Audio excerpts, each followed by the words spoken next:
เคสบายดีท่านผู้ชมที่เคารพทุกท่านก็ขอต้อนรับเข้าสู่รายการ Evil Zone TV นะวันนี้เราจะมาเล่นเกม Shadow Fight เนาะอันนี้ก็เป็นภาค2เนาะไผบ่ฮู้จัก ภาค2นี่ก็ถือว่าคนหลายพอสมควรเนาะที่ลิ้นและ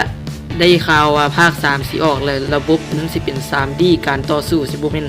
2D อีกต่อไปเนาะซึ่งมันก็เจ๋งหลาย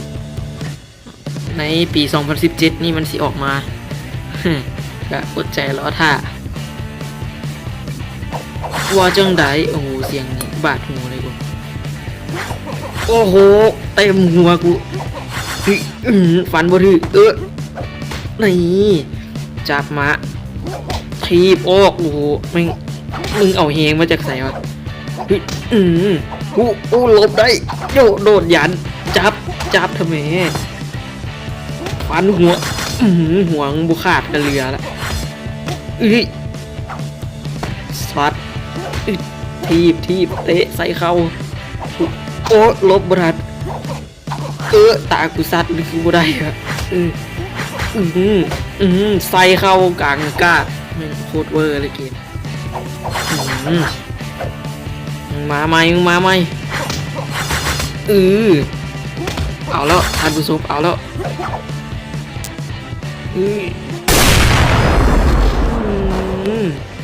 ใส่เข้าเตะเข้าหน้าเอาโอ้ถือหัวกูจ้าวกันน้องโดดเตะเข้าหน้าอีกกูบินเลยยันมาไหมกู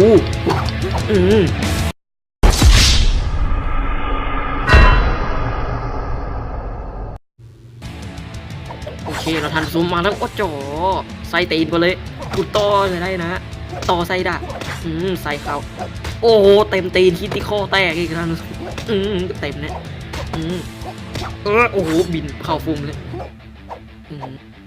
คือสโลว์อะโอ้โหยันอีกเซตมายันโอ้โหเต็มหัวกูเลยสโลว์อย่างกระเดียกระดอต่อไส้ตีนก็ได้นะต่อไส้วุ้นสลับดูฮึดโอ้โหคนตัวเท่โอ้โหมันสโลว์อย่างวะโอ้โหก็สิคือขี้แตกแล้วเรียบร้อยน่าจะเป็นน้ำอัดหน้าจอเป็นน้ำนอทันทุกตีเรื่องการเตะกูมามึงลีลาอย่างก็โอ้เราเอาแล้วทันผู้ชมฮึดโอ้อาการดิสิไปซื้อ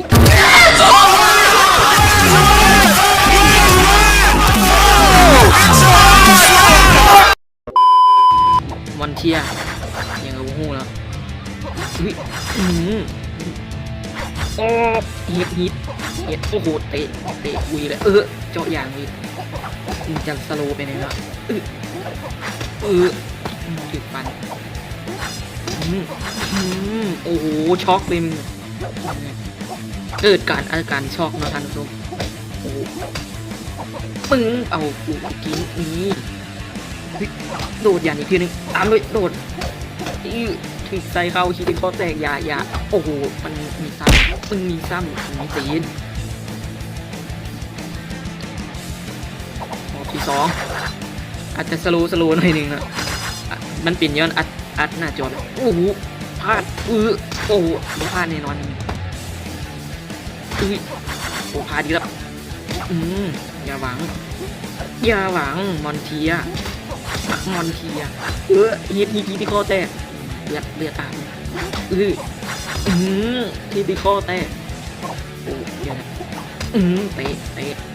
ฮัลโหลเทียจอห์นซี